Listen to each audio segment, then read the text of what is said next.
Gusla mga pre! Tanom na sa taog, batong mga pre! Gusla naman tawa naman tayo pang ulam, angita tag diskarte, tanom tadaan og batong para tayo pabuton mga pre, dirita sa atong treehouse payag. Aw naraay ang atong kapayas, hapit na doon siya matransplant mga pre, red lady kapayas. F1 to mga pre.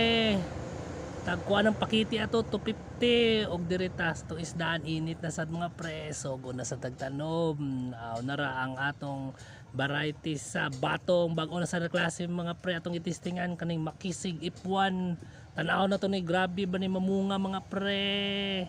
Na tubo na kay siya. Pag tulo ka dahon na ni i-transplant na nato ni ato sang giandam ang iyang katayanan mga pre. Grabe nagtrabaho uning ani mga pre, mananom kag batong kay himo kag balay-balay, kailangan yun siya balay-balay mga pre para mukatay. Kay kung mubo ra imong balay-balay, agamay ra imong ma-harvest mga pre, pinanindot gyud nara ay diri na to pakatayo ang uban. Kay daghan kay tag na seedling mga pre, tubo naman, apas yung oras ani kay maabtan ta ni saod, kaunon nara ay atong balay-balay sa atong makisig F1. Ako ramong i-update mga pre pag mamunga na ni pohon ang mga ayo chat lang diha kay